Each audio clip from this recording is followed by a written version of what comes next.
Je vote. En novembre 2021, j'ai mis mon vélo dans le train pour vous demander si vous votiez. 5 questions sur le sujet. Salut, comment tu t'appelles? Indy. J'ai 30 ans dans une semaine. T'habites où? À Gujan-Mestras.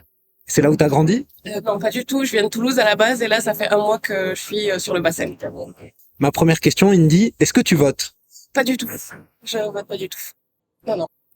Ok, et qu'est-ce que tu dirais à quelqu'un qui vote? De pas aller voter. En fait, moi, j'ai plutôt tendance à inciter les gens à pas aller voter, parce que c'est donner le bâton pour se faire battre, et je vois pas l'intérêt. Voter et après se plaindre qu'on n'est pas d'accord avec les lois qui passent, je vois pas le concept, en fait. N'allez pas voter. Est-ce que t'as une émotion particulière qui est liée au vote? Oui, j'ai l'impression qu'on me met d'être un petit toutou, en fait. Ça m'énerve. Le vote, vraiment, ça m'énerve. Je trouve ça, je vois pas l'intérêt, en fait, vraiment. À part nous museler et nous donner l'impression qu'on participe, qu'on est citoyen, c'est juste une impression, en fait. Donc, ça sert à rien, ça m'énerve. Qu'est-ce que tu penses du récit collectif français ou européen? Ça, je suis un peu mitigée sur le côté européen, ouais, grave mitigée. Parce que je trouve que, ok, on a un continent, mais en fait, il y a tellement de cultures différentes. Et en France, c'est pareil. Je trouve que le fait qu'on ait construit genre une seule nation française où on parle tous la même langue, ça a détruit les microcultures. Par exemple, en Occitanie, alors que c'était une des plus grosses régions en fait de France, maintenant c'est tout découpé et on a perdu nos petites cultures en fait. Et je trouve ça hyper dommage. C'était ça qui faisait la France à la base. Et maintenant c'est tombé à l'eau. Voilà.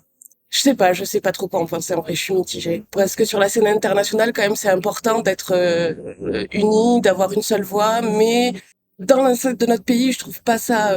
Je comprends pas comment on peut, par exemple, gérer Paris comme on gère Toulouse, comme on gérait l'Alsace, alors que ça n'a rien à voir. On s'approprie pas l'espace culturel, enfin, l'espace public de la même manière.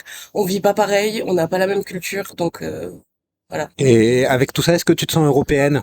Non, je me sens toulousaine en fait. Voilà. Qu'est-ce que tu penses des modes de scrutin? C'est-à-dire le petit papier dans la petite boîte. Le suffrage universel direct à 2 tours. Mais c'est de la merde. Je l'utilise pas. Enfin, j'en pense rien. Quoi pas. Si on votait nos lois, par exemple, peut-être que je reverrai ma position sur le vote. Mais pour l'instant, on vote pour des gens qui vont voter pour des gens qui vont écrire des lois qu'on nous a même pas demandé notre avis dessus. Donc non, je m'en fous. Tout le monde parle du RIC. Par exemple, aux États-Unis, il y a certains États comme la Californie qui vont voter directement leur voix. Après, voilà, il y a énormément de biais. Je trouve que c'est nous qui vivons les lois, en fait. Du coup, c'est à nous vraiment de choisir ou pas, ou même de proposer, en fait, des lois. Comment le mettre en place? Je sais pas, c'est pas mon travail, je suis pas politicienne, mais pour moi, c'est ce qui se rapprocherait un peu plus d'une vraie république et pas d'une république représentative qui marche pas, en fait. Ça fait je sais pas combien de temps qu'on a ça et on voit que ça marche pas du tout, on n'est pas représenté. Tout le monde en a rien à foutre, tout le monde a la haine du politicien. Enfin, stop, quoi. Ah, super. J'ai une dernière question. Quelle est la question que je t'ai pas posée et que j'aurais dû te poser? Est-ce qu'il fait bon vivre à Toulouse? Et alors, est-ce qu'il fait bon vivre à Toulouse? Il faisait bon vivre à Toulouse, mais vu que maintenant on a justement on vote pas nos lois et qu'on décide pas de comment on veut vivre notre vie, ben du coup ça commence à ressembler à Paris, à Bordeaux, à toutes ces villes. Donc non, il fait plus très bon vivre à Toulouse. Ok, merci beaucoup Indy. Merci. Ciao.